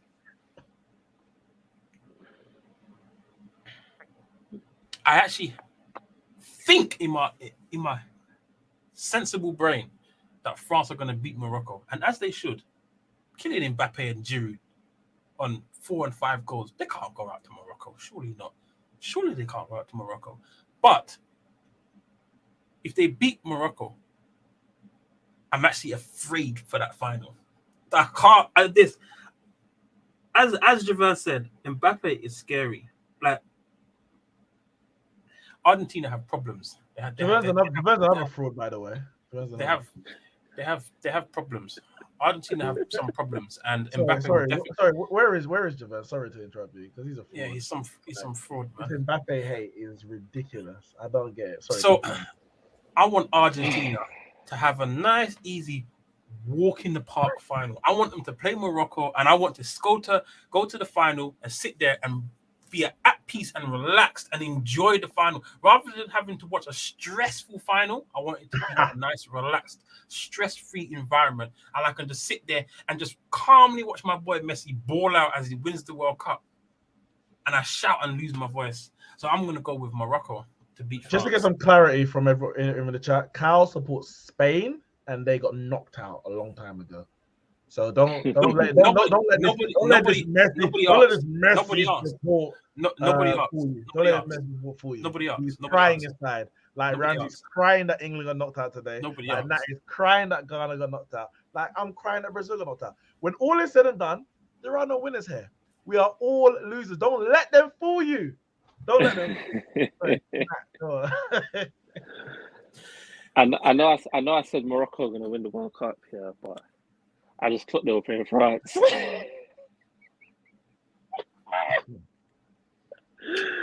Oh my days! They played better teams than one, like Spain. Listen. Coming out now. It's coming out now. Listen, I can be right about two things. You know, Morocco can win the World Cup, but I just don't know, man. Like the way France moves the ball forward, yeah. When they attack, it is scary. Even Mbappe, yeah. You see that Mbappe guy? Oh my days! You see how Neymar was worth 200 million, yeah. Mbappe is worth at least 5 billion. The guy is sick. The way he moves with the ball, it's like. I'm sorry. Moves like the Flash, bro. Neymar prime at Barcelona is twice the player Mbappe is right now. Nah, Mbappe can get there, but Neymar was better. The way he moves with the ball, I'm telling you, the guy is sick, man. But all that being said, you know, Giroud the GOAT is there. Like Morocco's defense is a bit broken because they got people injured. I have to back France, man. I'm not going to be stupid. I'll actually be serious. I'm backing France, man, to go through. Yeah, You just told us that another upset is going to happen. It's going to happen. So say Morocco. Yeah, I'm going to be upset when France win. Yeah, that's the upset. I'm going to be upset. No, I think it's just France are just it's dangerous, man. That front four is just dangerous. They're also shaky at the back, mate.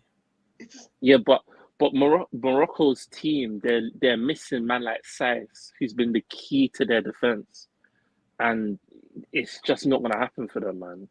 I can see one little cross going into the box, boom, Giroud, goal, simple. Mate, don't worry. There's Juju on it. They got this. I'm gonna go France. You know, Tchouaméni did something to the ball just before Kane took it. Did you see when just before the pen happened? Yeah, he had the ball in his hand. Someone had the ball in their hand, and they held the ball. One of the French players, and then they gave it to Kane, and boom, Kane skied it. I'm telling you, there was some little vivre le schéma ce soir de voir on the ball. You know, I'm telling you, man. But yeah, France to win it, by the way. Oh no, that's not even the final. Let's not. If this World Cup has taught us anything, it's let's not count our chickens before they have hatched. So we're going with France on the team to get to the final. Yeah, that'll be a great final. It'll be a great final. Mbappe versus Messi.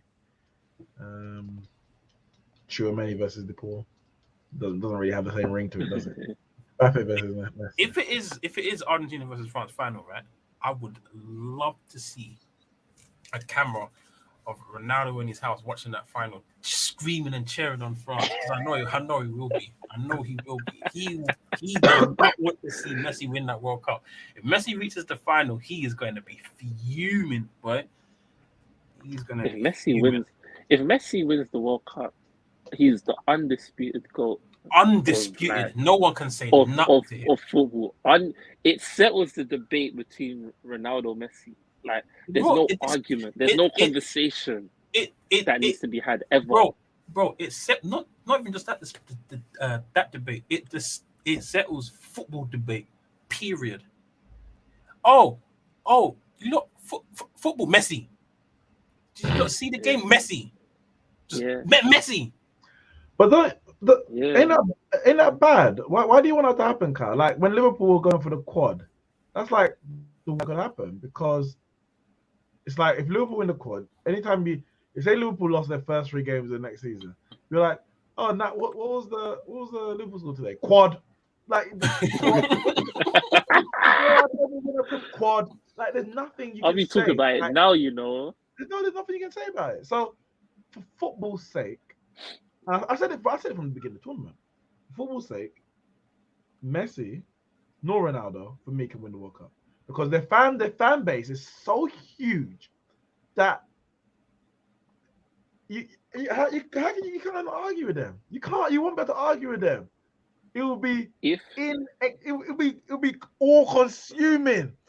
If you had a quote unquote valid argument, you got no argument. Yep. So I actually, for the sake of football, I didn't want either of them to win it, and one of them is not going to win it, and I hope that everyone does it. If like Messi wins, I like both players. They're great. He's going to be held up like, you see, like the way we hold up Pele on this pedestal. You have to put Messi on the pedestal above him. Relax. Like, you have to relax. I'm telling you, the guy is already on the pedestal above Pele. Pele has 3 World Cups. Can I say something here? Minus the World Cups, yeah. Obviously, I just heard Pele was good in it, so obviously I didn't see him. The first World Cup I can remember, like off the top of my head, properly, was the 2010 one because I was only 11, but which is actually mad when you think about it. But Messi, I'm telling you, he'll be held.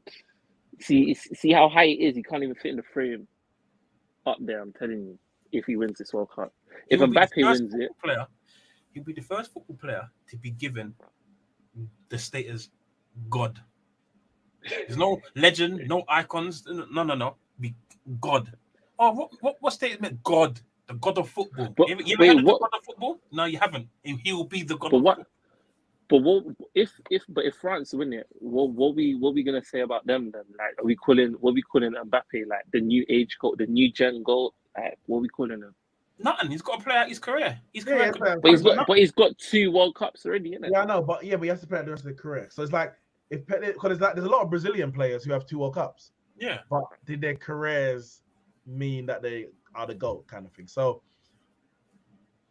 Mbappe, if he has 2 World Cups, he doesn't have to ever win another World Cup. He doesn't have to play another World Cup for the rest of his career. He just has to now replicate or continue what he's doing at club level, and stamp it there, win some Champions League. Yeah, if he wins this World Cup, right? If Mbappe wins this World Cup, and then he goes on to himself get, I don't know, maybe not as many goals as them, man, but say he gets 500-600 goals. Yeah, and he gets about three or 4 Champions League, and he gets like two Ballon d'Ors. Boy, I tell you, boy. He's very good. A couple league. Yeah, he probably got to move to. But the thing is, if he wins 3 Champions Leagues at PSG, he can stay in Ligue 1 as long as he wants. But realistically, he probably needs to leave and go to like La Liga or something like that. But yeah, he's well on his way. Like he's at that point he's clocked international football. Like, does he need a Euros? Probably not. Like, you've got 2 World Cups. You don't need a Euro. You got 2 World Cups. You got a Nations League or whatever. Usually a Nations League, isn't it? Yeah. Mbappe, he's on his way, man. And the last World Cup, he was brilliant as a youngster. At this World Cup, it's like this will be his World Cup. I'm not saying he carried them because they got a very good team, but he's like the leader or the driving force behind this team if they go on to win it. So yeah, he would have clocked international win. You can't chat to him after that. Erling Haaland. Don't worry. Hey, Neeks, don't say that. Don't say Erling who, and then he pops 5 against United. Don't worry. He's coming. He's coming because he might not win a World. I say he's not. He ain't winning a World Cup. I'm sorry. No way. Might win a Nations League. Yeah, he might win a Nations League. Might even win a Euros. Greece did it. You never know. But he ain't winning a World Cup. But when he goes on to win 8 Champions Leagues and scores 900 career goals and wins 5 Ballon d'Ors, saying that, isn't it? They should have slide tackled Messi after that game, though. How many World Cup goals have Haaland scored? 0. Oh. All right. Long may that continue. This is going to be the next one, isn't it? Because after Messi and Ronaldo's gone, it's going to be Haaland stands versus Mbappe stands. And then you know what? You know what's so funny, right? If Messi wins this World Cup, right, that closes that debate, that chapter. And a new chapter. And a new chapter is going to open. And there's going to be something right at the end of their career that's going to happen and be like, oh, but if this player does that or this player does that, then you can't chat to them. But Mbappe has definitely got a head start in terms of greatness. In terms of greatness, their legacy. Mbappe's got a head start. Yeah, definitely. But I genuinely do think that Haaland is still the better player. I just clocked. I'm gonna be like, hold on, pal. You don't know more. No, stop that. Guys, deep it. When people like Mbappe and that retire, I'm gonna be in my late 30s. Oh my gosh! I thought you were in your late 30s already, mate. What's the point? I'm the same age as Messi. What's the point? That's mad. That's the point? So mad. I'm deep in how old I'm gonna be. So wait, Carl. So Messi's balling in the World Cup. What are you doing, mate? Embarrassing.